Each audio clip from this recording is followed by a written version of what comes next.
Hi అండి, welcome back to Srilakshmi kitchen. ఇవాళ recipe వచ్చేసి కొబ్బరి జున్ను అండి. ఈ రోజుల్లో కొబ్బరిని చిన్నవాళ్ళు కానీ పెద్దవాళ్ళు కానీ ఎవరూ తినడం లేదు. కొబ్బరి పాలతో జున్ను తయారు చేసి పెట్టండి, చాలా ఇష్టంగా తింటారు. జున్ను తినని వాళ్ళు కూడా చాలా ఇష్టంగా తింటారండి.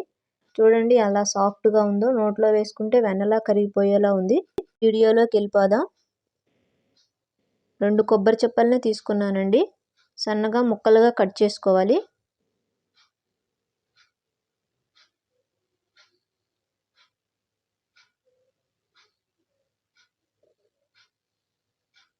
ఇక్కడ నువ్వు చూపించిన విధంగా సన్నగా కట్ చేసుకోవాలి. మిక్సీ జారులో ఈ ముక్కలన్నీ వేసుకోవాలి. మిక్సీ పట్టుకోవాలి. ముందే నీళ్లు పోసుకోవడం వల్ల ముక్కలు మెదగవండి. ఇక్కడ నేను చూపించిన విధంగా పట్టుకొని 1 గ్లాసుడు నీళ్లు పోసుకొని మళ్ళీ మిక్సీ పట్టుకోవాలి. ఇక్కడ నేను రేకు గరిటెలో వడపోస్తున్నాను. ఇది లేకపోతే పలచటి చున్నీలోనైనా వడకట్టుకోవచ్చండి. ఆ పేస్ట్ మొత్తం వేసి పాలన్నీ ఒత్తుకోవాలి. ఆ పిప్పిని మళ్ళీ మిక్సీ జార్లో వేసి మళ్ళీ గ్లాసుడు నీళ్లు పోసుకొని మళ్ళీ మిక్సీ పట్టుకోవాలి. మళ్ళీ వడకట్టుకోండి.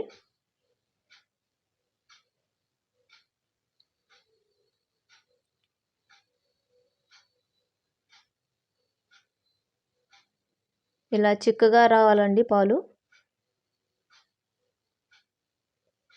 వేరే గిన్నె తీసుకొని గిన్నెలోకి కొద్దిగా పాలు వంచుకోవాలి. ఈ పాలల్లోకి 3 స్పూన్ల బియ్యపిండి వేస్తున్నాను. కార్న్ఫ్లోర్ అయినా వేసుకోవచ్చండి. నేను ఇక్కడ బియ్యపిండి యూజ్ చేశాను. బియ్యపిండి కలిసేలా మొత్తం కలుపుకోవాలి. ఇలా కలవాలండి.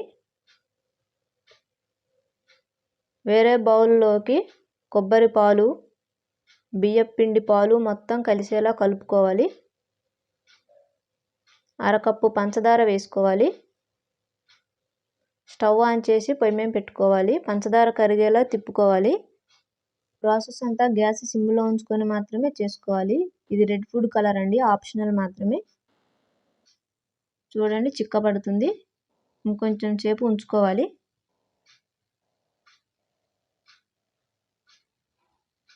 ఇలా వస్తే సరిపోతుంది. దించి పక్కన పెట్టుకోవాలండి. కొద్దిగా చల్లారిన తర్వాత గాజు బౌల్ తీసుకొని అందులో ఇదంతా వేసుకోవాలి.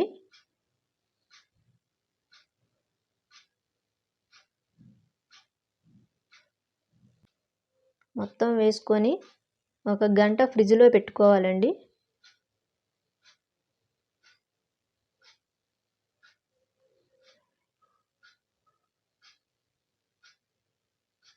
గంట తర్వాత గాజు గిన్నెకి కరుసుకోకుండా రావాలండి.